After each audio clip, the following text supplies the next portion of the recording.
ನಮ್ಮ ಬೆಳೆಗಳನ್ನ ಬಾಧಿಸ್ತಕ್ಕಂಥ ಕೀಟಗಳ ವಿರುದ್ಧ ಹೋರಾಟ ಮಾಡ್ಲಿಕ್ಕೆ, ರೋಗಗಳ ವಿರುದ್ಧ ಹೋರಾಟ ಮಾಡ್ಲಿಕ್ಕೆ ಕೃಷಿಕರಿಗೆ ಇರ್ತಕ್ಕಂಥ ವರದಾನ ಅಂತ.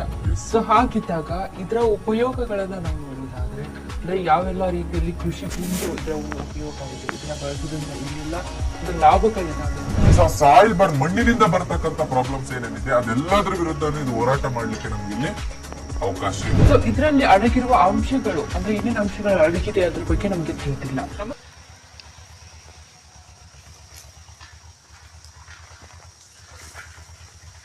ಇವತ್ತಿನ ಈ ಕಾರ್ಯಕ್ರಮದಲ್ಲಿ ನಾವು ಬೇವಿನ ಹಿಂಡಿಯ ಕುರಿತಾಗಿ ಮಾತನಾಡ್ತಾ ಇದ್ದೇವೆ. ಬೇವಿನ ಹಿಂಡಿ ಕೃಷಿ ಭೂಮಿಗೆ ಬಳಸೋದ್ರಿಂದ ಏನೆಲ್ಲ ಲಾಭಗಳು ಸಿಗುತ್ತೆ, ಇದನ್ನ ಯಾವ ರೀತಿಯಾಗಿ ನಾವು ಬಳಸ್ಕೊಳ್ಬಹುದು, ಬೇವಿನ ಹಿಂಡಿಯನ್ನ ಬಳಸ್ಕೊಂಡ್ರೆ ಅಲ್ಲಿ ರೋಗ ಹಾಗೂ ಕೀಟ ಬಾಧೆಗಳನ್ನ ತಡೆಗಟ್ಕೊಳ್ಬಹುದಾ, ಹಾಗಾದ್ರೆ ಬಳಸಬೇಕು ಅಂತ ಅಂದ್ರೆ ಯಾವೆಲ್ಲ ಕ್ರಮಗಳಲ್ಲಿ ಇದನ್ನ ಬಳಸ್ಕೊಳ್ಬೇಕಾಗುತ್ತೆ? ಮೊದಲಿಗೆ ಬೇವಿನ ಹಿಂಡಿ ಅಂದ್ರೆ ಎಲ್ಲಾ ರೈತರಿಗೂ ಗೊತ್ತು, ಆದ್ರೆ ಇದರ ಒಂದು ವೈಜ್ಞಾನಿಕ ವಿಚಾರಗಳು ತಿಳಿದಿಲ್ಲ. ಆ ಬಗ್ಗೆ ನಾವು ತಿಳಿದುಕೊಳ್ಳೋದಾದ್ರೆ ಮೊದಲು ಇದರ ಪರಿಚಯ ಮಾಡ್ಕೊಳ್ಳೋದಾದ್ರೆ ಏನ್ ಹೇಳ್ತೀರಾ? ಒಂದು ಬೇವಿನ ಹಿಂಡಿ ಅಂತಕ್ಕಂಥದ್ದು ಎಸ್ಪೆಷಲಿ ಸಾವಯವ ಕೃಷಿಕರಿಗೆ ಒಂದು ವರದಾನ ಅಂತಾನೆ ಹೇಳ್ಬೋದು. ಮೊದಲಿಗೆ ಬೇವನ್ನ ತಗೊಂಡಾಗ ಇದರ ಮೂಲ ಯಾವುದು, ಎಲ್ಲಿದು ಮೊದಲನೇದಾಗಿ ಉಟ್ಕೊಳ್ತು, ಎಲ್ಲಿಂದ ಎಲ್ಲ ಬೇರೆ ಬೇರೆ ದೇಶಗಳಿಗೆ ಒಂದು ಪರಿಚಯವನ್ನ ಕೊಡ್ತು ಅಂತ ನೋಡೋದಾದ್ರೆ ನಮ್ಮ ಭಾರತದಲ್ಲೇ ಒರಿಜಿನೇಟ್ ಆಗಿರ್ತಕ್ಕಂಥದ್ದು ಬೇವು. ಅಂದ್ರೆ ನಮ್ಮ ಭಾರತದಲ್ಲಿ ಮೊದಲಿಗೆ ಕಂಡುಕೊಂಡು ಅದಾದ ನಂತರದ ಅವಧಿಯಲ್ಲಿ ಇದರಲ್ಲಿರ್ತಕ್ಕಂಥ ಹಲವಾರು ಗುಣಗಳನ್ನ ಗಮನಿಸಿ ಬೇರೆ ಬೇರೆ ದೇಶಕ್ಕೆ ಇದನ್ನ ಏನಾಯ್ತು ಅಂತಂದ್ರೆ ಸ್ಪ್ರೆಡ್ ಆಗ್ತಾ ಹೋಯ್ತು. ಇನ್ನು ಈ ಒಂದು ಬೇವನ್ನ ನಾವು ತಗೊಂಡಿದ್ದೆ ಆದ್ರೆ ನೋಡಿ, ಸಾವಯವ ಕೃಷಿಯಲ್ಲಿ ಅಂತ ಹೇಳಿದ್ರೆ ರಾಸಾಯನಿಕ ಕೃಷಿಗೆ ಆಗಿರ್ಬೋದು, ಯಾವುದೇ ಒಂದು ಕೃಷಿಗೆ ಆಗಿರ್ಬೋದು, ಇದು ಬಹಳ ಪೂರಕವಾದದ್ದು. ಒಂದು ವೆರಿ ಗುಡ್ ಸಾಯಿಲ್ ಅಮೆಂಡ್ಮೆಂಟ್ ಅಂತ ಕರಿತೀವಿ. ಯಾವ್ಯಾವ ರೀತಿ ಇದನ್ನ ಕೆಲಸ ಮಾಡುತ್ತೆ, ಯಾವ ರೀತಿ ರೈತರಿಗೆ ಉಪಯೋಗ ಅಂತ ನೋಡೋದಾದ್ರೆ ನಂಬರ್ 1 ಪಾಯಿಂಟ್, ಇದು ನಮ್ಮ ಬೆಳೆಗಳನ್ನ ಬಾಧಿಸ್ತಕ್ಕಂಥ ಕೀಟಗಳ ವಿರುದ್ಧ ಹೋರಾಟ ಮಾಡ್ಲಿಕ್ಕೆ, ರೋಗಗಳ ವಿರುದ್ಧ ಹೋರಾಟ ಮಾಡ್ಲಿಕ್ಕೆ, ಇಟ್ ಮೇ ಬಿ ಬ್ಯಾಕ್ಟೀರಿಯಾ ಅಥವಾ ಒಂದು ಶಿಲೀಂಧ್ರ ಆಗಿರ್ಬೋದು, ಅವುಗಳ ವಿರುದ್ಧ ಹೋರಾಟ ಮಾಡ್ಲಿಕ್ಕೆ, ಅಂದ್ರೆ ಮಣ್ಣಿನಿಂದ ಬರ್ತಕ್ಕಂಥ ಯಾವುದೇ ಒಂದು ಶತ್ರುಗಳು, ಬೆಳೆಗೆ ಶತ್ರುಗಳು ಯಾವ ಬರ್ತವೆ ಅದೆಲ್ಲದ್ರ ವಿರುದ್ಧ ಹೋರಾಟ ಮಾಡ್ಲಿಕ್ಕೆ ಇದು ಸಹಕಾರಿಯಾಗಿರುತ್ತೆ. ಅದ್ರ ಜೊತೆಯಲ್ಲಿ ಇದು ಒಂದು ಉತ್ತಮವಾದಂತಹ ಗೊಬ್ಬರ ಅಂತಾನೆ ಹೇಳ್ಬೋದು. ಯಾಕಂದ್ರೆ ಇದರಲ್ಲಿ ಸಾಕಷ್ಟು ಪೋಷಕಾಂಶಗಳು ಸಹ ಇರುತ್ತೆ. ಅದ್ರ ಜೊತೆಯಲ್ಲಿ ಈ ಒಂದು ಪೋಷಕಾಂಶಗಳು ಏನ್ ಕೊಟ್ಟಿರ್ತೀರಿ ಅಲ್ಲಿ ಲಾಸೇಜ್ ಆಗ್ತಕ್ಕಂಥದ್ದನ್ನ ತಡೆಗಟ್ಟಿ ಆ ಒಂದು ಯೂಸ್ ಎಫಿಸಿಯನ್ಸಿ ಅಂತ ಏನ್ ಕರಿತೀವಿ, ನೀವು ಕೊಟ್ಟಿರ್ತಕ್ಕಂಥ ಗೊಬ್ಬರದ ಒಂದು ಸಮರ್ಪಕವಾದಂತ ಬಳಕೆ ಆಗ್ಲಿಕ್ಕೂ ಸಹ ನೀವು ಒಂದು ಬೇವಿನ ಹಿಂಡಿ ಅಂತಕ್ಕಂಥದ್ದು ಸಹಕಾರಿಯಾಗಿರುತ್ತೆ. ಇನ್ನು ಹಲವಾರು ಉಪಯೋಗಗಳನ್ನ ಈ ಒಂದು ಬೇವಿನ ಹಿಂಡಿ ಅಂತಕ್ಕಂಥದ್ದು ಹೊಂದಿರುತ್ತೆ, ಬೇವಿಗೆ ಸಂಬಂಧಪಟ್ಟಂತ ವಸ್ತುಗಳು ಹೊಂದಿರುತ್ತೆ. ಅದ್ರ ಜೊತೆಯಲ್ಲಿ ಇನ್ನೊಂದು ಮುಖ್ಯವಾದಂತಹ ವಿಚಾರ, ಒಂದು ಕಾಮನ್ ಸೆನ್ಸ್ ಪಾಯಿಂಟ್ ನೋಡೋದಾದ್ರೆ, ಈ ಒಂದು ಬೇವನ್ನ ಪ್ರಾಚೀನ ಕಾಲದಿಂದ ನೋಡ್ಬೋದು, ಇವಾಗ್ಲೂ ಸಹ ದೈವಾರಾಧನೆಯಲ್ಲಿ ಒಂದು ಪ್ರಮುಖ ಸ್ಥಾನವನ್ನ ಪಡ್ಕೊಂಡಿರ್ತಕ್ಕಂಥದ್ದು ಬೇವು ಅಂತ ಹೇಳ್ಬೋದು. ಯಾಕಂದ್ರೆ ಅಷ್ಟು ಒಂದು ಇದೊಂದು ಹೇಳ್ತಾರೆ, ಸಮುದ್ರ ಮಂಥನದ ಸಮಯದಲ್ಲಿ ಈ ಕೆಲವೊಂದು ಹನಿಗಳ ಈ ಒಂದು ಏನ್ ಬರುತ್ತೆ, ಸಮುದ್ರ ಮಂಥನ ಆದಾಗ ಒಂದು ಆಯುರ್ವೇದಕ್ಕೆ ಸಂಬಂಧಪಟ್ಟಂತ ಒಂದು ದ್ರಾವಣ ಒಂದು ಏನು ಹುಟ್ಟತ್ತೆ, ಆ ಒಂದು ದ್ರಾವಣದ ಒಂದು ಹನಿಗಳು ಆ ಭೂಲೋಕದಲ್ಲಿ ಅಲ್ಲಲ್ಲಿ ಬಿದ್ದಾಗ, ಎಲ್ಲೆಲ್ಲಿ ಈ ಹನಿಗಳು ಬಿತ್ತೋ ಅಲ್ಲಲ್ಲಿ ಒಂದು ಬೇವಿನ ಗಿಡಗಳು ಅಂತಕ್ಕಂಥದ್ದು ಬಂದು ಆ ರೀತಿಯಾದಂತಹ ಒಂದು ಅದರಿಂದಲೇ ಇದನ್ನ ಮಲ್ಟಿಪರ್ಪಸ್ ಮಾನವನ ಆರೋಗ್ಯಕ್ಕೆ ಆಗಿರ್ಬೋದು, ಕೃಷಿ ಭೂಮಿಯ ಆರೋಗ್ಯಕ್ಕೆ ಆಗಿರ್ಬೋದು, ನಿಸರ್ಗಕ್ಕೆ ಆಗಿರ್ಬೋದು ಬಹಳ ಪೂರಕ.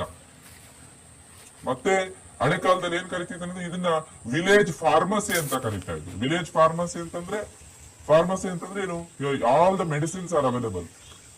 ಈಗಲೂ ಅಷ್ಟೇ ಬಹಳಷ್ಟು medicines, pharmaceuticals, it may be face wash, it may be cream, it may be soap, it may be tablets, it may be syrup, ಎಲ್ಲದನ್ನು ಹಲ್ಲು ತಿಕ್ಲಿಕ್ಕೆ ಕಡ್ಡಿಗಳಿಂದ ಹಿಡಿದು ಬಹಳಷ್ಟು ರೀತಿಯಲ್ಲಿ ಬೇವನ್ನು ನಾವು ಉಪಯೋಗಿಸ್ಕೊಳ್ತಾ ಬಂದಿದ್ದೀವಿ. ಅದೇ ರೀತಿ ಅದರ ಒಂದು ಲಿಗಸಿ ಇವಾಗಲೂ ಸಹ ಕಂಟಿನ್ಯೂ ಆಗ್ತಾ ಇದೆ ಅಂತಾನೆ ಹೇಳ್ಬೋದು ಅಂತ. ಓಕೆ, ಈಗ ನೀವು ಹೇಳಿದ್ರಿ ಇದೊಂದು ಕೃಷಿಯಲ್ಲಿ ಕೃಷಿಕರಿಗೆ ಇದು ವರದಾನ ಅಂತ. ಸೊ ಹಾಗಿದ್ದಾಗ ಇದರ ಉಪಯೋಗಗಳನ್ನ ನಾವು ನೋಡೋದಾದ್ರೆ ಅಂದ್ರೆ ಯಾವೆಲ್ಲ ರೀತಿಯಲ್ಲಿ ಕೃಷಿ ಭೂಮಿಗೆ ಇದರ ಒಂದು ಉಪಯೋಗ ಇದೆ, ಇದನ್ನ ಬಳಸೋದ್ರಿಂದ ಏನೆಲ್ಲ ಒಂದು ಲಾಭಗಳಿದಾವೆ ಅಂತ ನೋಡೋದಾದ್ರೆ ಹೇಗೆಲ್ಲ ಇರುತ್ತೆ ಹಿಂಗೆ ಅಂತ? ಎಸ್, ನೋಡಿ ಈಗಾಗಲೇ ನಾವೊಂದು ಇಂಟನ್ನ ಕೊಟ್ವಿ. ಯಾವ ರೀತಿ ಇದು ಉಪಯೋಗಕ್ಕೆ ಬರುತ್ತೆ ಅಂತ ಹೇಳ್ಬಿಟ್ಟು. ಸೊ ನಂಬರ್ 1 ಪಾಯಿಂಟ್ ಬಂದಿದ್ದೇನೆ, ಇದನ್ನ ನಾವು ರೋಗಗಳ ಮತ್ತು ಕೀಟಗಳ ಅಂದ್ರೆ ಮಣ್ಣಿನಿಂದ ಬರ್ತಕ್ಕಂಥದ್ದು ಅವುಗಳನ್ನ ಸಾಯಿಲ್ ಬಾರ್ನ್ ಅಂತ ಕರಿತೀವಿ. ಸೊ ಸಾಯಿಲ್ ಬಾರ್ನ್ ಮಣ್ಣಿನಿಂದ ಬರ್ತಕ್ಕಂಥ ಪ್ರಾಬ್ಲಮ್ಸ್ ಏನೇನಿದೆ ಅದೆಲ್ಲದ್ರ ವಿರುದ್ಧ ಇದು ಹೋರಾಟ ಮಾಡ್ಲಿಕ್ಕೆ ನಮ್ಗಿಲ್ಲಿ ಅವಕಾಶ ಇದೆ ಬೇವಿನ ಹಿಂಡಿನ ಬಳಸ್ಕೊಳ್ಳೋದ್ರಿಂದ. ಅದ್ರ ಜೊತೆಯಲ್ಲಿ ಪೋಷಕಾಂಶಗಳನ್ನ ಸಪ್ಲೈ ಮಾಡುತ್ತೆ. ಯಾವ ರೀತಿಯಾದಂತ ಪೋಷಕಾಂಶಗಳನ್ನ ಸಪ್ಲೈ ಮಾಡುತ್ತೆ? ಈ ಒಂದು ಲಘು ಪೋಷಕಾಂಶಗಳು ಮತ್ತು ಪ್ರಧಾನ ಪೋಷಕಾಂಶಗಳು ಎರಡನ್ನೂ ಸಪ್ಲೈ ಮಾಡುತ್ತೆ. ಒಂದು NPK ಆಗಿರ್ಬೋದು, ಬೇರೆ ಪೋಷಕಾಂಶಗಳಾಗಿರ್ಬೋದು, ಅದನ್ನ ಸಪ್ಲೈ ಮಾಡುತ್ತೆ. ಒಂದು ರೀತಿಯಾದಂತ ಲಾಸೇಜ್ ಅಂತ ಏನ್ ಬರುತ್ತೆ, ಕೆಲವು ಸಲ ಪೋಷಕಾಂಶಗಳು ಏನಾಗುತ್ತೆ ಅಂದ್ರೆ ನೀವು ಹಾಕಿರೋದೆಲ್ಲಾನು ಯೂಸ್ ಆಗೋದಿಲ್ಲ. ಕೆಲವೊಂದು ನಿಸರ್ಗದಲ್ಲಿ ಲಾಸೇಜ್ ಆಗುತ್ತೆ, ನ್ಯಾಚುರಲ್ ಲಾಸೇಜ್ ಅಂತ ಕರಿತೀವಿ. ಕೆಲವೊಂದು ಬ್ಯಾಕ್ಟೀರಿಯಾಗಳು ಅದ್ರ ಮೇಲೆ ಆಕ್ಟ್ ಮಾಡಿ ನೀವು ಹಾಕಿರ್ತಕ್ಕಂಥದ್ದು ಏನು ಒಂದು ಡಿಸೈರ್ ರಿಸಲ್ಟ್ ಅನ್ನ 100% ಔಟ್ಪುಟ್ ಅನ್ನ ಪಡಿಬೇಕಾಗಿತ್ತು ಅದು ನೀವು ಅಲ್ಲಿ ಪಡೆಯೋದಿಲ್ಲ. ಬಿಕಾಸ್ ಅಲ್ಲಿ ಕೆಲವೊಂದು ರಿಯಾಕ್ಷನ್ಸ್ ನಡೀತದೆ. ಆದ್ರೆ ಬೇವಿನ ಹಿಂಡಿಯನ್ನ ಬಳಸೋದ್ರಿಂದ ಆ ರೀತಿಯಾದಂತಹ ಸಮಸ್ಯೆಯಿಂದ ಸಹ ನಾವು ಹೊರಗಡೆ ಬರ್ಲಿಕ್ಕೆ ಅವಕಾಶ ಇದೆ. ಅದ್ರ ಜೊತೆಲಿ ಮಣ್ಣಿನ ಈ ಒಂದು ಗುಣಗಳು ಅಂತ ಏನ್ ಮಾತಾಡ್ತೀವಿ, ಭೌತಿಕ ಗುಣ, ಜೈವಿಕ ಗುಣ, ರಾಸಾಯನಿಕ ಗುಣ, ಅದೆಲ್ಲಾನು ಚೆನ್ನಾಗಿರ್ಲಿಕ್ಕೂ ಸಹ ಬೇವಿನ ಹಿಂಡಿ ಅಂತಕ್ಕಂಥದ್ದು ಪ್ರಮುಖ ಪಾತ್ರವನ್ನು ವಹಿಸ್ತದೆ. ಸಾಯಿಲ್ ಸ್ಟ್ರಕ್ಚರ್ ಅಂತಕ್ಕಂಥದ್ದು, ಮಣ್ಣಿನ ರಚನೆ ಅಂತಕ್ಕಂಥದ್ದು ಇಂಪ್ರೂವ್ ಆಗ್ತದೆ. ಮಣ್ಣಿನಲ್ಲಿ ನೀರನ್ನ ಹಿಡಿದಿಟ್ಕೊಳ್ಳುವಂತ ಕೆಪಾಸಿಟಿ, ವಾಟರ್ ಹೋಲ್ಡಿಂಗ್ ಕೆಪಾಸಿಟಿ ಅಂತಕ್ಕಂಥದ್ದು ಅದು ಇಂಪ್ರೂವ್ ಆಗುತ್ತೆ. ಈ ರಂಧ್ರಮಯ ರಚನೆ ಅಂತ ಏನ್ ಕರಿತೀವಿ ಮಣ್ಣಲ್ಲಿ, ಅದು ಬಹಳ ಚೆನ್ನಾಗಿರುತ್ತೆ. ಅದ್ರ ಜೊತೆಯಲ್ಲಿ ನೋಡ್ತಾ ಹೋದ್ರೆ ಬೇವಿನ ಹಿಂಡಿನ ನೀವು ಅನುಪಕಾರಿ ಜೀವಾಣುಗಳ ವಿರುದ್ಧ ಬಳಸಲಿಕ್ಕೆ ಸಜೆಸ್ಟ್ ಮಾಡ್ತೀರಾ, ಅದು ಉಪಕಾರಿ ಜೀವಿಗಳನ್ನ ಸಹ ಸಾಯಿಸೋದಿಲ್ವಾ? ನೀವ್ ಹೇಳ್ತೀರಾ ಸಾವಯವ ಕೃಷಿ ಅಂತಂದ್ರೆ ಮಣ್ಣಿನಲ್ಲಿ ಜೈವಿಕ ಕ್ರಿಯೆಯನ್ನು ಹೆಚ್ಚಿಸ್ಕೊಳ್ಬೇಕು, ಜೀವಾಣುಗಳು ಇರ್ಬೇಕು, ಕೋಟ್ಯಾನುಕೋಟಿ ಜೀವರಾಶಿ ಇರ್ಬೇಕು. ಬೇವಿನ ಹಿಂಡಿನ ಹಾಕಿದ್ರೆ ಅದ್ರ ಮೇಲೆ ಎಫೆಕ್ಟ್ ಮಾಡೋದಿಲ್ವಾ? ಎರೆಹುಳುಗಳ ಮೇಲೆ, ಆ ಒಂದು ಪಾಪ್ಯುಲೇಷನ್ ಮೇಲೆ ಎಫೆಕ್ಟ್ ಮಾಡೋದಿಲ್ವಾ ಅಂತ ನೀವು ಪ್ರಶ್ನೆ ಮಾಡ್ಬೋದು. ಖಂಡಿತವಾಗ್ಲೂ ಇಲ್ಲ. ರಿಸರ್ಚ್ ಹೇಳುತ್ತೆ, ಎಕ್ಸ್ಪೆರಿಮೆಂಟ್ ಮಾಡಾಗಿದೆ, ಬೇವಿನ ಹಿಂಡಿ ಅಂತಕ್ಕಂಥದ್ದು ಅನುಪಕಾರಿ ಜೀವಿಗಳ ವಿರುದ್ಧ ಮಾತ್ರ ಹೋರಾಟ ಮಾಡುತ್ತೆ, ಉಪಕಾರಿ ಜೀವಿಗಳಿಗೆ ಯಾವುದೇ ರೀತಿಯಾದಂತ ತೊಂದರೆಯನ್ನು ಅದು ತರೋದಿಲ್ಲ. It is safe. ನಿಸರ್ಗದಲ್ಲಿರ್ತಕ್ಕಂಥ ಬೆಳೆಗೆ ಪೂರಕವಾದಂತ ಯಾವುದೇ ಜೀವಾಣುಗಳಿಗಾಗಿರ್ಬೋದು ಇದು ಯಾವುದೇ ರೀತಿಯಾದಂತ ತೊಂದರೆಗಳನ್ನು ಈಡು ಮಾಡೋದಿಲ್ಲ ಅಂತ ಹೇಳ್ತಾರೆ. ಕೆಲವೊಂದು ಎಕ್ಸ್ಪೆರಿಮೆಂಟ್ ಅಲ್ಲಿ ಪ್ರೂವ್ ಆಗಿದೆ. ಇನ್ನು ಅದು ಪ್ರಮೋಟ್ ಮಾಡುತ್ತೆ. ಯಾವುದು ಅಪಕಾರಿ ಜೀವಿಗಳಿಗೆ ವಿರುದ್ಧನೋ ಉಪಕಾರಿ ಜೀವಿಗಳಿಗೆ ಅದು ಪೂರಕ. ನಿಸರ್ಗದಲ್ಲಿ ಎಲ್ಲ ರಚನೆ ಆಗಿರೋದು ಅದೇ ರೀತಿನೇ. ಅದೆಲ್ಲದನ್ನು ಹೊಂದಾಣಿಕೆ ಮಾಡಿಕೊಂಡು ಅದನ್ನ ನೀಟಾಗಿ ಅರ್ಥ ಮಾಡ್ಕೊಂಡು ಮಾಡ್ತಕ್ಕಂಥದ್ದೇ ನೈಸರ್ಗಿಕ ಕೃಷಿ ಮತ್ತು ಸಾವಯವ ಕೃಷಿ. ಅದರಿಂದ ಸಾವಯವ ಕೃಷಿ ನಾವು ಬೇವಿನ ಹಿಂಡಿನ ಬಹಳಷ್ಟು ರೆಕಮೆಂಡ್ ಮಾಡ್ತೀವಿ. ಬೇವಿನ ಹಿಂಡಿ ಆಗದೆ ಕೃಷಿ ಮಾಡಬೇಡಿ ಅಂತ ಹೇಳ್ಬಿಟ್ಟು ನಾವು ಬಹಳ ಸ್ಟ್ರೆಸ್ ಮಾಡಿ ಹೇಳ್ತಾ ಇರ್ತಕ್ಕಂಥ ಪಾಯಿಂಟ್. ಇನ್ನು ಬಹಳಷ್ಟು ಉಪಯೋಗಗಳು ಇದರಿಂದ ಇದಾವೆ. ಕಾರ್ಯಕ್ರಮದ ಉದ್ದಕ್ಕೂ ನೀವು ಕೊನೆವರೆಗೂ ನೋಡಿದ್ರೆ ಬಹಳಷ್ಟು ಇನ್ಫಾರ್ಮೇಶನ್ ನೀವು ಪಡ್ಕೊಳ್ಬಹುದು ಅಂತಾನೆ ಹೇಳ್ಬೋದು ಅಂತ. ಓಕೆ, ಇನ್ನು ಇಷ್ಟೊಂದು ಉಪಯುಕ್ತವಾದಂಥದ್ದು, ಇಷ್ಟೊಂದು ಬಳಕೆ ಆಗುವಂಥದ್ದು ಕೃಷಿಯಲ್ಲಿ ಅಂತಂದ್ರೆ ಈ ಬೇವಿನ ಹಿಂಡಿ. ಸೊ ಇದರಲ್ಲಿ ಅಡಗಿರುವ ಅಂಶಗಳು ಅಂದ್ರೆ ಏನೇನು ಅಂಶಗಳು ಅಡಗಿದೆ ಅದ್ರ ಬಗ್ಗೆ ನಮಗೆ ತಿಳಿದಿಲ್ಲ. ಸೊ ಅವುಗಳನ್ನ ನಾವು ತಿಳಿದುಕೊಳ್ಳುವುದಾದ್ರೆ ಯಾವೆಲ್ಲ ಅಂಶಗಳು ಈ ಬೇವಿನ ಹಿಂಡಿಯಲ್ಲಿ ಅಡಗಿರುತ್ತೆ, ಯಾವೆಲ್ಲ ಇರುತ್ತೆ ಅಂತ? Yes, correct. ಸೊ ನೋಡಿ, ನಂಬರ್ 1 ಪಾಯಿಂಟ್ ಈಗಾಗಲೇ ನಾನು ಹೇಳಿದ್ರೆ ಪೋಷಕಾಂಶಗಳು ಇರುತ್ತೆ ಅಂತ ಹೇಳಿದ್ರೆ ಯಾವ್ಯಾವ ಪೋಷಕಾಂಶಗಳು ಇರುತ್ತೆ ಅಂತ ನೋಡೋದಾದ್ರೆ, ಪ್ರಧಾನ ಪೋಷಕಾಂಶಗಳು ಬೆಳೆಗೆ ಬೇಕಾಗಿರ್ತಕ್ಕಂಥದ್ದು ಯಾವುದು ನಮ್ಮೆಲ್ಲರಿಗೂ ಗೊತ್ತು. ಈ 3 ಇರಬೇಕು: ನೈಟ್ರೋಜನ್, ಫಾಸ್ಫರಸ್, ಪೊಟ್ಯಾಷಿಯಂ. ಇದು ಇರುತ್ತೆ. ಸುಮ್ಮನೆ ನ್ಯೂಟ್ರಿಯೆಂಟ್ಸ್ ಅಂತ ತಗೊಂಡಾಗ, ಪೋಷಕಾಂಶಗಳಂತ ತಗೊಂಡಾಗ ಮೇಜರ್ ನ್ಯೂಟ್ರಿಯೆಂಟ್ಸ್ ಅಂತ ಕರಿತೀವಿ ಇದನ್ನ. ಅದರಲ್ಲಿ 2 ಕ್ಯಾಟಗರಿ ಬರುತ್ತೆ, ಒಂದು ಪ್ರೈಮರಿ ಮತ್ತೊಂದು ಸೆಕೆಂಡರಿ. ಪ್ರೈಮರಿ ಅಂತಂದ್ರೆ NPK, ನೈಟ್ರೋಜನ್, ಫಾಸ್ಫರಸ್, ಪೊಟ್ಯಾಷಿಯಂ, ಅದು ಸಹ ಇದರಲ್ಲಿ ಇರುತ್ತೆ. ಸೆಕೆಂಡರಿ ಅಂತ ತಗೊಂಡಾಗ ಕ್ಯಾಲ್ಸಿಯಂ, ಮೆಗ್ನೀಷಿಯಂ ಮತ್ತು ಸಲ್ಫರ್, ಇವುಗಳು ಸಹ ಇದರಲ್ಲಿ ಇರುತ್ತೆ. ಅದ್ರ ಜೊತೆಯಲ್ಲಿ ಈ ಒಂದು ಐರನ್ ಆಗಿರ್ಬೋದು, ಮ್ಯಾಂಗನೀಸ್ ಆಗಿರ್ಬೋದು, ಜಿಂಕ್ ಆಗಿರ್ಬೋದು, ಕಾಪರ್ ಆಗಿರ್ಬೋದು, ಇನ್ನೂ ಬಹಳಷ್ಟು ಪೋಷಕಾಂಶಗಳು ಇದರಲ್ಲಿ ಅಡಕವಾಗಿದೆ. ಸೊ ಇದು ಪೋಷಕಾಂಶಗಳ ಕುರಿತಾದಂತ ವಿಚಾರ ಆಯ್ತು. ಅದ್ರ ಜೊತೆಯಲ್ಲಿ ಇದರಲ್ಲಿ ಆಂಟಿ ಇನ್ಸೆಕ್ಟಿಸೈಡಲ್ ಪ್ರಾಪರ್ಟಿನ ಹೊಂದಿರತಕ್ಕಂತ ಅಜಾಡಿರೆಕ್ಟಿನ್ ಆಗಿರ್ಬೋದು, ಮತ್ತೆ ಈ ಒಂದು ನಾರ್ಟ್ರಿ ಟರ್ಪಿನಾಯ್ಡ್ಸ್ ಆಗಿರ್ಬೋದು, ಐಸೋಪ್ರಿನಾಯ್ಡ್ಸ್ ಆಗಿರ್ಬೋದು, ಇನ್ನು ಬಹಳಷ್ಟು ಅಂಶಗಳು ಕೀಟಗಳ ವಿರುದ್ಧ ಹೋರಾಟ ಮಾಡಲಿಕ್ಕೆ ಮತ್ತು ಮಣ್ಣಿನಿಂದ ಬರತಕ್ಕಂತ ರೋಗಾಣುಗಳ ವಿರುದ್ಧ ಹೋರಾಟ ಮಾಡಲಿಕ್ಕೆ ಇದು ಸಹಕಾರಿಯಾಗಿರ್ತದೆ. ಅದು ಸಹ ಇದರಲ್ಲಿ ಇರ್ತದೆ. ಅದ್ರ ಜೊತೆಯಲ್ಲಿ ಇನ್ನು ಯಾಕೆ ಇದು ನಾವ್ ಹೇಳ್ತಾ ಇದೀವಿ ಒಂದು ಜೈವಿಕ ಕ್ರಿಯೆಯನ್ನ ಅದು ಅಡಚಣೆ ಮಾಡೋದಿಲ್ಲ ಅಂತ ಹೇಳ್ಬಿಟ್ಟು, ಯಾಕಂದ್ರೆ ಇದು ಪ್ರಮೋಟ್ ಮಾಡುತ್ತೆ. ಇದು ಒಂದು ರೀತಿಯಾದಂತ ತ್ಯಾಜ್ಯದ ರೀತಿಯಲ್ಲಿ, ನಾನು ಈಗಾಗಲೇ ಹೇಳಿದೆ ಏರೇಷನ್ ಇಂಪ್ರೂವ್ ಮಾಡುತ್ತೆ. ಇದನ್ನ ಹಾಕೊಂಡಾಗ ಸಾಯಿಲ್ ಏರೇಷನ್ ಅಂತಕ್ಕಂಥ ಚೆನ್ನಾಗ್ ಆಗುತ್ತೆ ಅಂತ ಹೇಳಿದೆ. ಆ ಸಾಯಿಲ್ ಏರೇಷನ್ ಅಂತಕ್ಕಂಥ ಚೆನ್ನಾಗ್ ಆಗೋದ್ರಿಂದ ಏನಾಗುತ್ತೆ ಅಂತಂದ್ರೆ ಅಲ್ಲಿ ಏರ್ ಸರ್ಕ್ಯುಲೇಷನ್ ಚೆನ್ನಾಗ್ ಆಗ್ತಾ ಇದೆ. ಎಲ್ಲಿ ಏರ್ ಸರ್ಕ್ಯುಲೇಷನ್ ಚೆನ್ನಾಗ್ ಆಗ್ತಾ ಇದೆ, ಮಣ್ಣು ಮೃದುವಾಗಿರ್ತಾ ಇದೆ, ಅಲ್ಲಿ ಜೈವಿಕ ಕ್ರಿಯೆ, ಉಪಕಾರಿ ಜೀವಾಣುಗಳ ಜೈವಿಕ ಕ್ರಿಯೆ ಚೆನ್ನಾಗಿರ್ತದೆ, ಎರೆಹುಳುಗಳ ಪಾಪ್ಯುಲೇಷನ್ ಹೆಚ್ಚಿರುತ್ತದೆ. ಈ ರೀತಿಯಲ್ಲೂ ಅದು ನಮ್ಮ ಬೆಳೆಗೆ ಪೂರಕವಾಯಿತು. ಇನ್ನು ಎಸ್ಪೆಷಲಿ ನಿಮ್ಗೆಲ್ಲರಿಗೂ ಗೊತ್ತಿರಬಹುದು, ಬೇವಿನ ಹಿಂಡಿ ಅಂತಂದ್ರೇನೆ ಬೇವಿನ ಬೀಜಗಳು ಎಣ್ಣೆಯನ್ನ ತೆಗೆದಿದ್ದಾದ್ಮೇಲೆ ನಿಮ್ಗೇನ ಒಂದು ಹಿಂಡಿ ಅಂತ ಬರುತ್ತೆ, ಅದು ಈ ಒಂದು ಬೇವಿನ ಹಿಂಡಿ. ಅಂಡ್ ನೀವ್ ಎಣ್ಣೆ ಎಲ್ಲ ಎಕ್ಸ್ಟ್ರಾಕ್ಟ್ ಮಾಡ್ಕೊಂಡ್ಬಿಟ್ಟ ಮೇಲೆನೂ ಸಹ ನೀವೇನ ಒಂದು ಬೇವಿನ ಹಿಂಡಿಯನ್ನ ತಗೊಳ್ತೀರಿ, ಅದ್ರಲ್ಲಿ ಮಿನಿಮಮ್ ಅಂತಂದ್ರೂ 8ರಿಂದ 10% ಅಷ್ಟು ಎಣ್ಣೆ ಅಂಶ ಅಂತಕ್ಕಂಥದ್ದು ಮಿಕ್ಕಿರ್ಬೇಕು. ಆ ರೀತಿಯಂತ ಬೇವಿನ ಹಿಂಡಿಯನ್ನ ಮಾತ್ರ ನಾವು ಬಳಸ್ತಕ್ಕಂಥದ್ದು. ಸೊ ಈ ಎಲ್ಲಾ ಅಂಶಗಳು ಈ ಒಂದು ಬೇವಿನ ಹಿಂಡಿಯಲ್ಲಿ ಇರುತ್ತೆ ಅಂತ ಹೇಳ್ಬೋದು ಅವರಿಗೆ. ಓಕೆ, ಇನ್ನೂ ಹೇಳಿದ್ರಿ ಒಂದು ಪೋಷಕಾಂಶಗಳ ಪೂರೈಕೆಯಲ್ಲಿ ಇದೊಂದು ಹೆಚ್ಚಾಗಿ ಇರುತ್ತೆ ಅಂತ. ಸೊ ಈಗ ಯಾವುದೇ ಒಂದು ಬೆಳೆ ಬೆಳಿಬೇಕು ಅಂತ ಅಂದ್ರೆ ಅಲ್ಲಿ ನಾವು ಹೆಚ್ಚಿನ ಒಂದು ಪೋಷಕಾಂಶಗಳ ಅಗತ್ಯವಿರುತ್ತೆ. ಈಗ ಹಾಗಾಗಿ ನಾವು ಅನೇಕ ಗೊಬ್ಬರಗಳನ್ನು ನಾವು ನಮ್ಮ ಬೆಳೆಗಳಿಗೆ ಕೊಡ್ತೀವಿ. ಸೊ ಅದರಲ್ಲಿ ಈ ಒಂದು ಅನೇಕ ಪೋಷಕಾಂಶಗಳನ್ನ ಬೆಳೆಗೆ ಪೂರೈಸುವಂತಹ ಒಂದು ಬೇವಿನ ಹಿಂಡಿಯ ಒಂದು ಪಾತ್ರವನ್ನ ಅಲ್ಲಿ ನಾವು ನೋಡೋದಾದ್ರೆ ಎಷ್ಟರ ಮಟ್ಟಿಗೆ ಒಂದು ಪೋಷಕಾಂಶದ ಪೂರೈಕೆಯಲ್ಲಿ ಮಾಡುತ್ತೆ ಅಂತ. ಹೌದು ಹೌದು. ಸೊ ನೋಡಿ, ಇವಾಗ ನಾವ್ ಹೇಳ್ತೀವಿ ಸಾವಯವ ಕೃಷಿ ಅಂತಂದ್ರೆ ಮುಖ್ಯವಾಗಿ ಸಾವಯವ ಪದಾರ್ಥಗಳನ್ನ ನೀವು ಹೆಚ್ಚು ಕೊಟ್ಕೊಳ್ತಕ್ಕಂಥದ್ದು ಬಹಳ ಮುಖ್ಯ. ಸಾವಯವ ಪದಾರ್ಥಗಳಿಲ್ಲದೆ ನೀವು ಕೃಷಿ ಮಾಡಬೇಡಿ ಅಂತ ನಾವ್ ಹೇಳ್ತೀವಿ. ಅದೇ ರೀತಿ ಬೇವಿನ ಹಿಂಡಿನೂ ಸಹ ಏನಾಯ್ತಂತಂದ್ರೆ, ನಾವ್ ಯಾವುದೇ ಒಂದು ಬೆಳೆಗೆ ಫಾರ್ಮುಲಾಸ್ ವರ್ಕೌಟ್ ಮಾಡಿ ಕೊಡೋದಾದ್ರೆ ಸಾವಯವ ಕೃಷಿಯಲ್ಲಿ ನಾವೀಗ ಬೇವಿನ ಹಿಂಡಿಯನ್ನ ಕಂಪಲ್ಸರಿ ಸೇರಿಸಿ ಹೇಳ್ತೀವಿ. ಯಾಕೆ, ಈಗಾಗಲೇ ಹೇಳಿದೆ ನಾನು, ಇದರಲ್ಲಿ ನೈಟ್ರೋಜನ್ ಇದೆ, ಫಾಸ್ಫರಸ್ ಇದೆ, ಪೊಟ್ಯಾಷಿಯಂ ಇದೆ, ಕ್ಯಾಲ್ಸಿಯಂ ಇದೆ, ಮೆಗ್ನೀಷಿಯಂ ಇದೆ, ಸಲ್ಫರ್ ಇದೆ, ಐರನ್ ಇದೆ, ಜಿಂಕ್ ಇದೆ, ಎಲ್ಲಾನು ಹೇಳಿದೆ. ಅದ್ರ ಜೊತೆಲಿ ಇದನ್ನ ನೈಟ್ರಿಫಿಕೇಶನ್ ಇನ್ಹಿಬಿಟರ್ ಅಂತ ಕರಿತೀವಿ ಅಂತ ಹೇಳಿದೆ.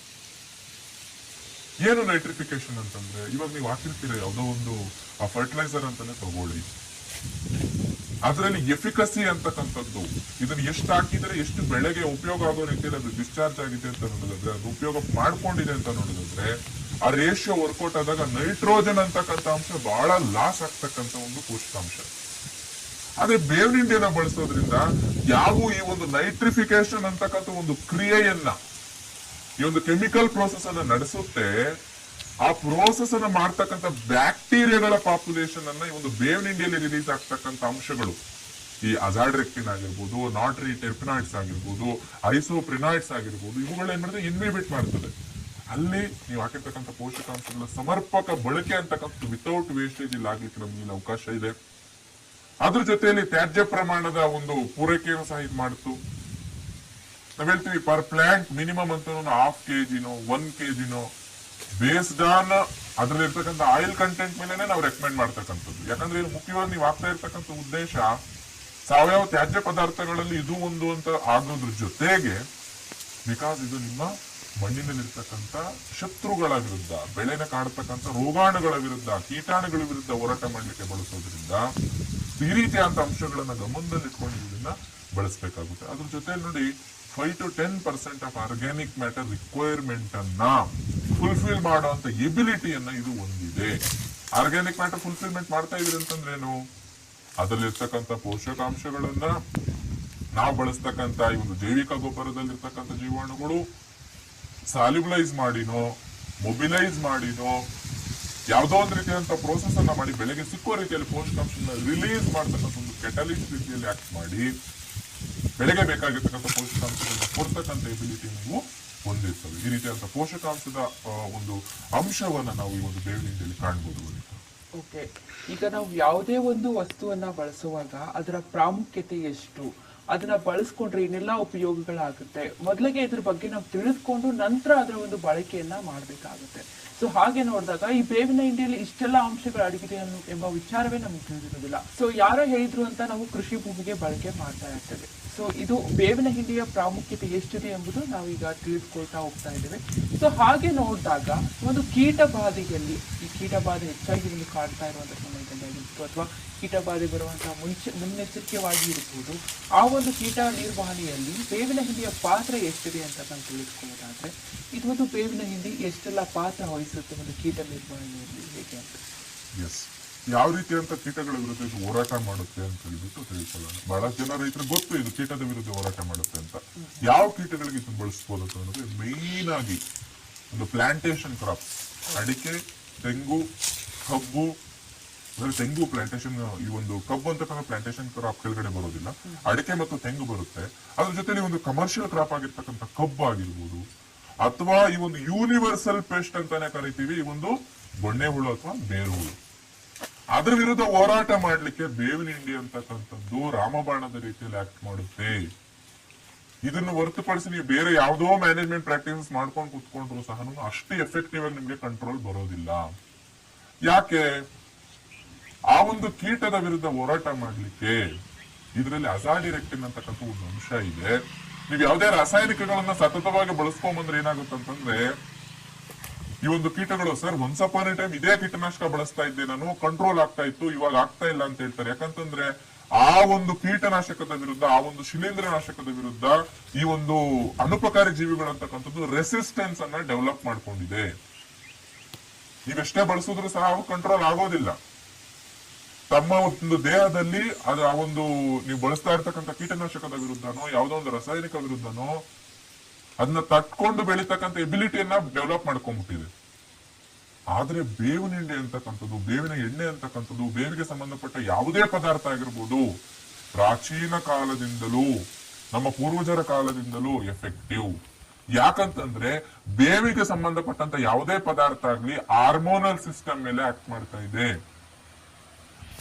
ಅದೇ ನೀವೇನಾದ್ರೂ ಒಂದು ರಾಸಾಯನಿಕಗಳನ್ನ ನೀವು ಬಳಸಿದಾಗ ಅದು ಡೈಜೆಸ್ಟಿವ್ ಸಿಸ್ಟಮ್ ಮೇಲೆ ಆಗಿರ್ಬೋದು, ನರ್ವಸ್ ಸಿಸ್ಟಮ್ ಮೇಲೆ ಆಗಿರ್ಬೋದು ಆಕ್ಟ್ ಮಾಡ್ತಾ ಇದೆ. ಅಲ್ಲಿ ರೆಸಿಸ್ಟೆಂಟ್ ಅನ್ನು ಡೆವಲಪ್ ಮಾಡ್ಲಿಕ್ಕೆ ಅವಕಾಶ ಇದೆ, ಮಾಡ್ಕೊಳ್ಳಿಕ್ಕೆ ಅವಕಾಶ ಇದೆ. ಆದ್ರೆ ಹಾರ್ಮೋನಲ್ ಸಿಸ್ಟಮ್ ಮೇಲೆ ಇಲ್ಲ. ಅದಕ್ಕೆ ಹೇಳೋದು ನೈಸರ್ಗಿಕ ಕೃಷಿ ಬೆಸ್ಟ್ ಅಂತ ಹೇಳಿ. ಬಹಳಷ್ಟು ಈ ರೀತಿಯಂತ ನಿಸರ್ಗದಲ್ಲಿ ಅಂಶಗಳನ್ನ ಗಮನಿಸ್ಕೊಳ್ತಾ ಹೋದ್ರೆ ನೀವು ಸಹ ನೈಸರ್ಗಿಕ ಕೃಷಿಯನ್ನ ಮಾಡಬೇಕು, ಸಾವಯವ ಕೃಷಿಯನ್ನ ಮಾಡಬೇಕು. ಈ ಒಂದು ನೈಸರ್ಗಿಕವಾದಂತ ವಿಚಾರಗಳನ್ನ ಅರಿತುಕೊಳ್ತಾ ಹೋದ್ರೆ ವೆರಿ ಇಂಟ್ರೆಸ್ಟಿಂಗ್ ಅಂತಾನೆ ಹೇಳ್ಬೋದು. ಸೊ ಅದೊಂದು ಈ ಒಂದು ಬೇರು ಹುಳು ಅಥವಾ ಗೊಣ್ಣೆ ಹುಳುವಿನ ವಿರುದ್ಧ ಹೋರಾಟ ಮಾಡುತ್ತೆ ಅಂತ ಹೇಳಿದ್ವಿ. ಅದ್ರ ಜೊತೆಯಲ್ಲಿ ಮುಖ್ಯವಾಗಿ ಯಾವುದೇ ಬೆಳೆಯಲ್ಲಾಗಿರ್ಬೋದು, ಕಣ್ಣಿಗೆ ಕಾಣಿಸ್ದೇನೆ ಅದು ತರ್ತಕ್ಕಂಥ ಈಳ್ ಲಾಸ್ ಅನ್ನ, ನಮ್ಮ ಕಣ್ಣು ಕುಕ್ಕುವಂತೆ ತರ್ತಕ್ಕಂಥ ಈಳ್ ಲಾಸು, ಅದು ಯಾವ್ದಂತಂದ್ರೆ ಜಂತು ಹುಳುಗಳು ಅಥವಾ ನೆಮಟೋಡ್ ಪ್ರಾಬ್ಲಮ್. ಈ ಒಂದು ನೆಮಟೋಡ್ ವಿರುದ್ಧ ಸಹ ಬಹಳಷ್ಟು ಕೆಮಿಕಲ್ಸ್ ಅನ್ನ ರೈತರು ಡ್ರೆಂಚಿಂಗ್ ಮಾಡ್ಕೊಳ್ತಾ ಇದಾರೆ. ಸಾಯಿಲ್ ಡ್ರೆಂಚಿಂಗ್ ಮಾಡ್ತಾರೆ, ನೇರವಾಗಿ ಮಣ್ಣು ಕೊಡ್ತಾರೆ ನೆಮಟಿಸೈಡ್ಸ್ ಅನ್ನ. ಅದು ಬಹಳ ಈ ಸಾಯಿಲ್ ಫ್ಯೂಮಿಗೇಷನ್ ಅಂತ ಮಾಡ್ತಾರೆ. ಅಲ್ಲಿ ಸಾಯಿಲ್ ಫ್ಯೂಮಿಗೇಷನ್ ಅಂತಂದ್ರೆ ಪೂರ್ತಿ ಒಂದ್ ರೀತಿ ಸ್ಯಾನಿಟೈಸ್ ಮಾಡ್ಬಿಟ್ಟಂಗೆ. ಸ್ಯಾನಿಟೈಸ್, ನಿಮ್ಮ ಮಣ್ಣನ್ನ ನೀವು ಸ್ಯಾನಿಟೈಸ್ ಮಾಡಿದ್ರೆ 1 ಗ್ರಾಮ್ ಸಾಯಿಲ್ ಅಲ್ಲಿ ಇರ್ಬೇಕಾಗಿರ್ತಕ್ಕಂಥ 3 ರಿಂದ 4 ಕೋಟಿ ಜೀವರಾಶಿ ಅಂತ ಹೇಳ್ತೀವಿ, ಅವುಗಳ ಪಾಪ್ಯುಲೇಷನ್ ಏನಾಯ್ತು ಅಲ್ಲಿಗೆ. ಅವು ಸ್ಯಾನಿಟೈಸರ್ ಅಂತಂದ್ರೆ ಉಪಕಾರಿ ಅನುಪಕಾರಿ ಯಾವ್ದನ್ನು ನೋಡೋದಿಲ್ಲ. ಅದು ಜಸ್ಟ್ ಲೈಕ್ ಆಲ್ ಔಟ್ ಅಂತ ಬರ್ತದೆ. ಆಲ್ ಔಟ್ ಅಂತಂದ್ರೇನು? ಗ್ರಾಜುವಲಿ ನಾವು ಔಟ್ ಅಂತಾನೆ. ಬರೀ ಸೊಳ್ಳೆಗಳು ಮಾತ್ರ ಔಟ್ ಅಲ್ಲ, ಗ್ರಾಜುವಲಿ ಕಂಟಿನ್ಯೂಸ್ ಆಗಿ ತಗೊಳ್ತಾ ಇದ್ರೆ ಹಾಲ್ ಔಟ್. ಕಾನ್ಸಂಟ್ರೇಷನ್ ಸ್ವಲ್ಪ ಜಾಸ್ತಿ ಆಯ್ತಂದ್ರೆ ಹಾಲ್ ಔಟ್. ಅದೇ ರೀತಿ ಈ ಸಾಯಿಲ್ಗೆ ಏನ ಕೊಡ್ತಾ ಇದ್ದಾರೆ, ನೆಮಟಿಸೈಡ್ಸ್ ಆಗಿರ್ಬೋದು, ಸಿಸ್ಟಮಿಕ್ ಕೆಮಿಕಲ್ಸ್ ಆಗಿರ್ಬೋದು, ಉಪಕಾರಿ ಅನುಪಕಾರಿ ಎರಡನ್ನೂ ಸಹ ಪಾಪ್ಯುಲೇಷನ್ ಅನ್ನೋದು ಡ್ಯಾಮೇಜ್ ಮಾಡ್ಬಿಡ್ತಾ ಇದೆ. ಆದ್ರೆ ಬೇವಿನ ಹಿಂಡಿಯನ್ನು ಬಳಸೋದ್ರಿಂದ ನಾವ್ ಈಗಾಗಲೇ ಹೇಳಿದ್ರಿ, ಎಫೆಕ್ಟಿವ್ ಆಗಿ ಜಂತು ಹುಳುಗಳ ವಿರುದ್ಧ ಹೋರಾಟ ಮಾಡ್ತಾ ಇದ್ವಿ. ಬಿಕಾಸ್ ಇದ್ರಲ್ಲಿ ನೆಮಟೋಡ್ಗಳ ವಿರುದ್ಧ ಹೋರಾಟ ಮಾಡ್ಲಿಕ್ಕೆ ಯಾವ ಅಂಶ ಇದೆ ಅಂತಂದ್ರೆ ನಾಲ್ಟ್ರಿ ಟರ್ಪಿನಾಯ್ಡ್ಸ್, ಐಸೋಪ್ರಿನಾಯ್ಡ್ಸ್ ಅಂತಕ್ಕಂಥ ಅಂಶ ಇದೆ. ಅನುಪಕಾರಿ ಜೀವಿಗಳು ಮಾತ್ರ ಸಾಯಿಸುತ್ತೆ. ಜಂತುಹುಳುಗಳ ಪಾಪ್ಯುಲೇಷನ್ ಅಂತೂ ರ್ಯಾಪಿಡ್ ಆಗಿ ಕಡಿಮೆ ಆಗುತ್ತೆ. ಕೆಮಿಕಲ್ಲು ಸಹ ಇಷ್ಟು ಎಫೆಕ್ಟಿವ್ ಆಗಿ ಕೆಲಸ ಮಾಡಲ್ಲ, ಬೇವಿನ ಹಿಂಡಿ ಆ ರೀತಿಯಲ್ಲಿ ಕೆಲಸ ಮಾಡ್ತದೆ. ಅದ್ರ ಜೊತೆಯಲ್ಲಿ ಇದೇನ್ ಮಾಡುತ್ತೆ ಅಂತಂದ್ರೆ ಸಾಯಿಲ್ ಬ್ಯಾಕ್ಟೀರಿಯಾ ಮತ್ತು ಫಂಗಸ್, ಶಿಲೀಂಧ್ರ ಮತ್ತು ದುಂಡಾಣು ಎರಡರ ವಿರುದ್ಧ ಅನುಪಕಾರಿಗಳು, ಅವುಗಳ ವಿರುದ್ಧ ಹೋರಾಟ ಮಾಡಿ ಅವುಗಳ ಪಾಪ್ಯುಲೇಷನ್ ಕಡಿಮೆ ಮಾಡಿ ಬಯಾಲಜಿಕಲ್ ಪಾಪ್ಯುಲೇಷನ್ ಬೆನಿಫಿಷಿಯಲ್ ಇರೋದನ್ನ ಎಂಕರೇಜ್ ಮಾಡಿ, ರೂಟ್ ಡೆವಲಪ್ಮೆಂಟ್ ಎಂಕರೇಜ್ ಮಾಡಿ, ಎಸ್ಪೆಷಲಿ ರೂಟ್ ಡೆವಲಪ್ಮೆಂಟ್ ಅಂದ್ರೆ ಮೈಕೋರೈಸಾ ಪಾಪ್ಯುಲೇಷನ್ ಜಾಸ್ತಿ ಆಗ್ಲಿಕ್ಕೂ ಸಹ ಬೇವಿನ ಹಿಂಡಿ ಅಂತಕ್ಕಂಥದ್ದು ಬಹಳ ಉಪಕಾರಿಯಾಗಿರ್ತದೆ. ಈ 3 ಜೀವಾಣುಗಳಿಂದ ಆಲ್ಮೋಸ್ಟ್ ಆಲ್ ಅಂತ ಹೇಳ್ಬೋದು, ಮಣ್ಣಿನಿಂದ ಬರ್ತಕ್ಕಂಥ ಯಾವುದೇ ಜೀವಾಣುವಿನಿಂದ ಎಫೆಕ್ಟ್ ಏನ್ ಬರ್ತದೆ ಅದನ್ನು ಕಡಿಮೆ ಮಾಡ್ಕೊಳ್ಳಿಕ್ಕೆ ದಯವಿಟ್ಟು ಬೇವಿನ ಹಿಂಡಿಯನ್ನ ಬಳಸ್ಕೊಳ್ಳಿ. ಅದ್ರ ಜೊತೆಲಿ ಇನ್ನು ಮಣ್ಣಿನ ಕುರಿತಾಗಿ ನೋಡೋದಾದ್ರೆ ಸಾಯಿಲ್ pH, ಆಲ್ಕಲಿನಿಟಿ ಪ್ರಾಬ್ಲಮ್ ಅಂತ ಕರಿತೀರಿ, ಅದನ್ನ ಕರೆಕ್ಷನ್ ಮಾಡ್ಲಿಕ್ಕೆ, ಈ ಒಂದು ಮಣ್ಣಿನ ರಸಸಾರವನ್ನ ಬೆಳೆಗಳಿಗೆ ಸೂಕ್ತವಾದಂತ ಸ್ಥಿತಿಗೆ ತರಲಿಕ್ಕೆ ಬೇವಿನ ಹಿಂಡಿ ಸಹಕಾರಿ. ಬೇವಿನ ಹಿಂಡಿ ಕಳಿತ ಮಣ್ಣಲ್ಲಿ ಏನ್ ಮಾಡುತ್ತೆ ಅಂತಂದ್ರೆ ಕೆಲವೊಂದು ಆರ್ಗ್ಯಾನಿಕ್ ಅಂಡ್ ಇನ್ಆರ್ಗ್ಯಾನಿಕ್ ಆಸಿಡ್ಸ್ ಅನ್ನ ರಿಲೀಸ್ ಮಾಡ್ತದೆ. ಆ ಒಂದು ಆಸಿಡ್ಸ್ ಬಫರಿಂಗ್ ಏಜೆಂಟ್ ಅಂತ ಕರಿತೀರಿ. ರಸಸಾರ ಅತಿ ಹೆಚ್ಚಿದ್ದಾಗ, ರಸಸಾರ ಅತಿ ಕಡಿಮೆ ಇದ್ದಾಗ ಅದನ್ನು ಸೂಕ್ತವಾದಂತ ಸ್ಥಿತಿಗೆ ತಗೊಂಡು ಬಂದ್ ಕೊಡ್ಲಿಕ್ಕೆ ಇಲ್ಲಿ ಬೇವಿನ ಹಿಂಡಿ ಸಹಕಾರಿ ಆಗಿರ್ತದೆ. ಸೊ ಅದರಿಂದ ಬೇವಿನ ಹಿಂಡಿಯನ್ನು ಬಳಸೋದ್ರ ಕಡೆಗೆ ಇನ್ ಮುಂದೆ ಅದನ್ನು ಒತ್ತು ಕೊಡಿ. ಯಾಕಂದ್ರೆ ಬಹಳ ಜನ ರೈತರು ಬಳಸ್ತಾ ಇಲ್ಲ ಬೇವಿನ ಹಿಂಡಿನ, ಅದ್ರ ಪ್ರಾಮುಖ್ಯತೆನೇ ಗೊತ್ತಿಲ್ಲ. ಸೊ ಅದರಿಂದ ಈ ರೀತಿಯಾದ ವಿಚಾರಗಳನ್ನ ಗಮನದಲ್ಲಿ ಇಟ್ಕೋಬೇಕು ಅಂತ ಹೇಳ್ಬೋದು. ಓಕೆ, ಈಗ ನಾವು ಸಾಮಾನ್ಯವಾಗಿ ನೋಡಿರ್ತೀವಿ ಬೇವಿನ ಎಣ್ಣೆಯನ್ನ ಒಂದು ಕೀಟಬಾಧೆ ಬಂದಿದೆ ಅಂದಾಗ ಬೇವಿನ ಎಣ್ಣೆಯನ್ನು ಬಳಕೆ ಮಾಡ್ಕೊಂಡಿರ್ತೀವಿ. ಆದ್ರೆ ಬೇವಿನ ಹಿಂಡಿಯಲ್ಲಿಯೂ ಕೂಡ ಒಂದು ಕೀಟಗಳ ನಿರ್ವಹಣೆ ಮಾಡುವಂತ ಶಕ್ತಿ ಇದೆ ಎಂಬ ವಿಚಾರವೇ ತಿಳಿದಿಲ್ಲ. ಈಗ ಸಾಮಾನ್ಯವಾಗಿ ರೈತರು ಹೇಳ್ತಾ ಇರ್ತಾರೆ, ನಮ್ಮ ಬೆಳೆಯ ಬೇರುಗಳನ್ನ ಒಂದು ಬೇರುಹುಳುಗಳು ತಿಂತಾ ಇದಾವೆ, ಅದಕ್ಕೆ ಏನ್ ಮಾಡ್ಬೇಕು, ಕೆಮಿಕಲ್ ಸ್ಪ್ರೇ ತಗೊಂಬಂದು ಹಾಕೊಳ್ಳೋಣ ಹೇಗೆ ಅಂದ್ರೆ ಈ ರೀತಿಯಾಗಿ ಅಂದ್ರೆ ಕೆಮಿಕಲ್ ಗಳನ್ನ ತಗೊಂಬಂದು ಹಾಕೊಂಡು ಇರುವಂತಹ ಬೆಳೆಯನ್ನು ಕೂಡ ಅಲ್ಲಿ ಹಾಳು ಮಾಡ್ಕೊಳ್ತಾರೆ. ಸೊ ಅದರ ಬದಲಾಗಿ ಈ ಬೇವಿನ ಹಿಂಡಿಯನ್ನ ಬಳಸೋದ್ರಿಂದ ಕೀಟಬಾಧೆಯನ್ನು ತಡೆಯುವಂತ ಶಕ್ತಿಯು ಕೂಡ ಇದರಲ್ಲಿ ಇದೆ. ಸೊ ಹಾಗಾಗಿ ನಿಮ್ಮ ಬೆಳೆಯನ್ನು ಕೂಡ ಉಳಿಸ್ಕೊಳ್ಬಹುದು, ಒಂದು ಕೃಷಿ ಭೂಮಿಯ ಫಲವತ್ತತೆಯು ಕೂಡ ಅಲ್ಲಿ ಹೆಚ್ಚುತ್ತೆ.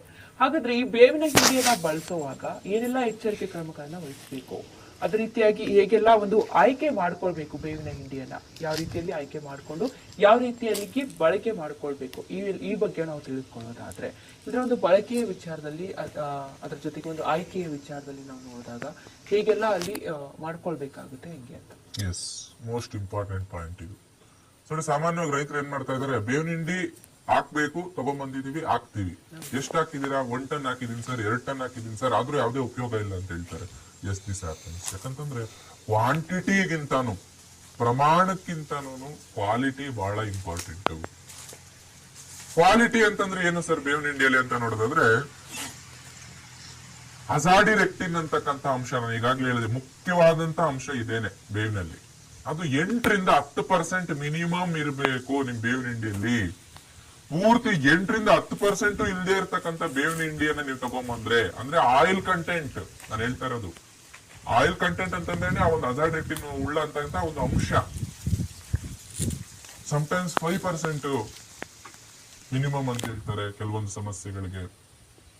ಆದ್ರೆ ನೀವು ಕ್ವಾಲಿಟಿ ಏನಾದ್ರೂ ಸೆಲೆಕ್ಟ್ ಮಾಡ್ಬೇಕಂತಂದ್ರೆ 8ರಿಂದ 10% ಇರ್ತದೆ.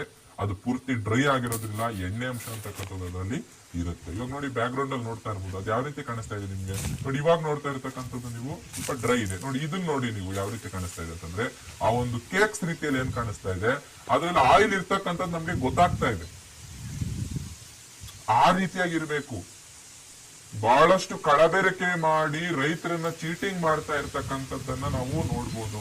ನೋಡಿ ಈ ರೀತಿಯಾಗಿ ಇರ್ಬೇಕು ನಿಮ್ಗೆ ಬೇವಿನ ಹಿಂಡಿ ಒಂದು ಬಹಳ ನೋಡಿ ಕೇಕ್ ತರ ಇದೆ, ಆಯಿಲ್ ಇದ್ದಂಗಿದೆ. ಅದು ಒಂದ್ ರೀತಿಯಾಗಿ ನೀವು ಕೈಯಲ್ಲಿ ಇಚ್ಕುದ್ರು ಸಹ ಅದು ಪುಡಿ ಪುಡಿ ಆಗ್ಬಿಡೋದಿಲ್ಲ ನೋಡಿ, ಒಂದ್ ರೀತಿ ಉಂಡೆ ಕೊಟ್ಟೋ ರೀತಿಯಲ್ಲಿ ಇದೆ. ಆದ್ರೆ ಅದ್ರಲ್ಲಿ ಆಯಿಲ್ ಕಂಟೆಂಟ್ ಇನ್ನೂ ಇದೆ ಅಂತ ನೋಡಿ, ಈ ರೀತಿ ಇದೆ ಅಂತಂದ್ರೆ ಸೊ ಇದೇನಾಯ್ತು, ಇದ್ರಲ್ಲಿ ಆಯಿಲ್ ಕಂಟೆಂಟ್ ಕಡಿಮೆ ಇದೆ ಅಂತ. ಸೊ ಅದರಿಂದ ಅಜಾಡಿರೆಕ್ಟಿನ್ ಅಂಶವನ್ನ, ಎಣ್ಣೆಯ ಒಂದು ಅಂಶವನ್ನ ಗಮನದಲ್ಲಿ ಇಟ್ಕೊಳ್ಳಿ. ಕಳಬೇರಿಕೆ ಆಗಿ ಬಹಳ ಮೋಸ ಮಾಡ್ತಾ ಇದ್ರೆ, ಬಹಳಷ್ಟು ಬೇರೆ ಪದಾರ್ಥಗಳನ್ನ ಇದರಲ್ಲಿ ಬೆರೆಸಿ, ಮರದ ಪುಡಿ ಆಗಿರ್ಬೋದು, ಬೇರೆ ಬೇರೆ ಒಂದು ರೀತಿಯ ಕಪ್ಪು ಮಣ್ಣನ್ನಾಗಿರ್ಬೋದು, ವುಡ್ ಚಿಪ್ಸ್ ಆಗಿರ್ಬೋದು, ಸಾಡಸ್ಟ್ ಆಗಿರ್ಬೋದು, ಏನೇನೋ ಬೆರೆಸಿ ಮಾಡ್ತಾರೆ. ಅದರಿಂದ ಕೇರ್ಫುಲ್ ಆಗಿ ಒಂದು ಅಥಾರಿಟೇಟಿವ್ ಸೋರ್ಸ್ ಇಂದ ನೀವು ತಗೊಳ್ಳಿ, ಪ್ರಾಪರ್ ಸೋರ್ಸ್ ಇಂದ ನೀವು ತಗೊಳ್ಳಿ. ಕೆಲವು ಸಲ ಗಾಣಗಳಿಂದ ತಗೊಳ್ತಕ್ಕಂಥದ್ದು ಬಹಳ ಉತ್ತಮ ಅಂತ ನಾನು ಹೇಳ್ತೀನಿ. ನಾವು ನೋಡಿರೋ ಪ್ರಕಾರ ಗಾಣಗಳಿಂದ ಏನ್ ನೇರವಾಗಿ ಪಡ್ಕೊಂತಾರೆ, ಅಲ್ಲಿ ಸ್ವಲ್ಪ ಟ್ರಾನ್ಸ್ಪರೆನ್ಸ್ ಅಂತಕ್ಕಂಥದ್ದು ಮೇಂಟೈನ್ ಆಗಿರ್ತದೆ. ಅವರು ನಿಮ್ಗೆ ಉತ್ತಮ ಕ್ವಾಲಿಟಿ ಕೊಡ್ತಾರೆ. ಅಂಡ್ ಲಾರ್ಜ್ ಕ್ವಾಂಟಿಟಿಯಲ್ಲಿ ಬೇಕಂತಂದ್ರೆ ನಿಮ್ಗೆ ಗೌರ್ಮೆಂಟ್ ರಿಜಿಸ್ಟರ್ಡ್ ಏಜೆಂಟ್ಸ್ ಇರ್ತಾರೆ ಇದಕ್ಕಂತಾನೆ. ಎಲ್ಲಿ ಚೀಟಿಂಗ್ ಅಂತಕ್ಕಂಥದ್ದು ಕಡಿಮೆ ಇದೆ, ಎಲ್ಲಿ ಕ್ವಾಲಿಟಿ ಮೆಟೀರಿಯಲ್ ಸಿಗುತ್ತೆ, ಎಲ್ಲಿ ರಿಸಲ್ಟ್ ಚೆನ್ನಾಗಿದೆ, ಅದನ್ನ ಬಳಸ್ಕೊಳ್ಳಿ.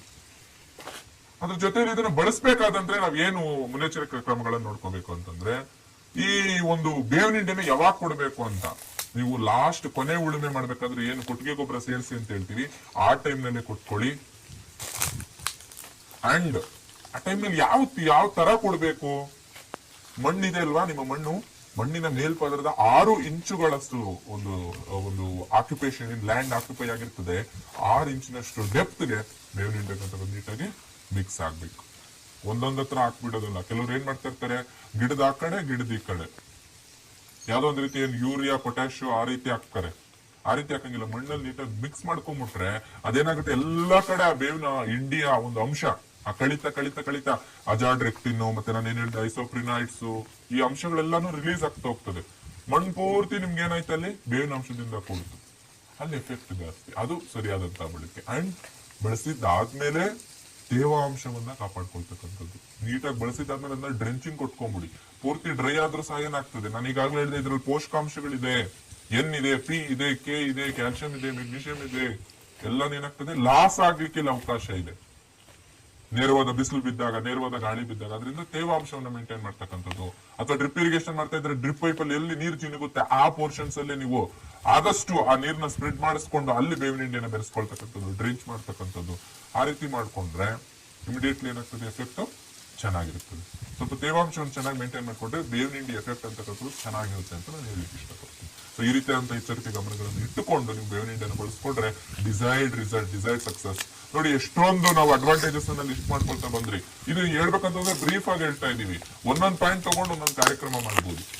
ಆದ್ರೆ ಇವಾಗ ಇತ್ತೀಚಿನ ದಿನದಲ್ಲಿ ಏನಾಗ್ತಾ ಇದೆ, ಮಳೆ ಹೆಚ್ಚಾಗಿದೆ, ಮಣ್ಣಿನಲ್ಲಿ ಶೀತಾಂಶ ಹೆಚ್ಚಾಗಿದೆ, ಅದನ್ನೆಲ್ಲ ಕಡಿಮೆ ಮಾಡ್ಕೊಳ್ಳಿಕ್ಕೆ ಎಚ್ಚರಿಕೆ ಗಂಟೆ ರೀತಿಯಲ್ಲಿ ಬೇವಿನ ಹಿಂಡಿಯನ್ನು ಬಳಸ್ಕೊಳ್ಳಿ ಅಂತ ಹೇಳೋದಕ್ಕೆ ನಾವು ಈ ಒಂದು ಕಾರ್ಯಕ್ರಮವನ್ನ ಆಯೋಜಿಸ್ಕೊಂಡಿರ್ತಕ್ಕಂಥದ್ದು. ಅದರಿಂದ ಬಹಳಷ್ಟು ಉಪಯೋಗಗಳಿದೆ, ಬೇವಿನ ಹಿಂಡಿಯನ್ನ ಬಳಸ್ಕೊಳ್ಳಿ. ಓಕೆ, ಇನ್ನು ನಾವೇನೋ ಒಂದು ಸಾವಯವ ಕೃಷಿಯಲ್ಲಿ ಆಗಿರ್ಬೋದು, ವೈಜ್ಞಾನಿಕವಾಗಿ ನಾವೇನೋ ಮಾಡಕ್ ಹೋಗ್ತಾ ಇದೀವಿ ಅಂತಂದಾಗ ಅದ್ರ ಬಗ್ಗೆ ತಿಳಿದುಕೊಂಡು ಮುನ್ನುಗ್ಗೋದು ಬೆಸ್ಟ್. ಸೊ ಹಾಗಿದ್ದಾಗ ಈಗ ಬೇವಿನ ಹಿಂಡಿ ಅಲ್ಲಿ ಆಯ್ಕೆ ಯಾವ ರೀತಿಯಾಗಿ ಮಾಡ್ಕೊಳ್ಬೇಕು, ಇದನ್ನ ಬಳಕೆ ಯಾವ ರೀತಿಯಾಗಿ ಮಾಡ್ಕೊಳ್ಬೇಕು, ಯಾವ ಟೈಮಲ್ಲಿ ಮಾಡ್ಕೊಂಡ್ರೆ ಉತ್ತಮ, ಇದ್ರ ಬಗ್ಗೆ ಈಗ ತಿಳಿದುಕೊಂಡ್ರಿ. ಇನ್ನು ಅದೇ ರೀತಿಯಾಗಿ ಇನ್ನೂ ಹೆಚ್ಚಿನ ವಿಚಾರಗಳನ್ನ ನೀವು ಇದ್ರ ಬಗ್ಗೆ ಬೇವಿನ ಹಿಂಡಿಯ ಕುರಿತಾಗಿ ತಿಳಿದುಕೊಂಡಿದ್ದೀರಾ. ಅದೇ ರೀತಿಯಾಗಿ ಯಾವುದೇ ಒಂದು ಕೃಷಿಯಲ್ಲಿ ನಾವು ಮುನ್ನುಗ್ಗಬೇಕು ಅಂತ ಅಂದಾಗ ಅದ್ರ ಬಗ್ಗೆ ನಿಗಾ ವಹಿಸ್ಕೊಂಡು ಸಾವಯವ ಕೃಷಿಯ ಬಗ್ಗೆ ತಿಳಿದುಕೊಂಡು ಮುನ್ನುಗ್ಗಿ ಅಂತ ನಾವು ಹೇಳ್ತೀವಿ. ಇನ್ನು ಕಾರ್ಯಕ್ರಮದಲ್ಲಿ ಭಾಗಿಯಾಗಿ ಸಾವಯವ ಕೃಷಿಯಲ್ಲಿ ಬೇವಿನ ಹಿಂಡಿಯ ಬಳಕೆ ಒಂದು ಎಷ್ಟರ ಮಟ್ಟಿಗೆ ಒಂದು ಮಹತ್ವವನ್ನು ಪಡೆಯುತ್ತೆ, ಅದನ್ನ ಹೇಗೆಲ್ಲ ಬಳಸ್ಕೊಳ್ಬೋದು ಈ ಬಗ್ಗೆ ತಿಳಿಸ್ಕೊಟ್ಟು ಥ್ಯಾಂಕ್ ಯು ಸೊ ಮಚ್.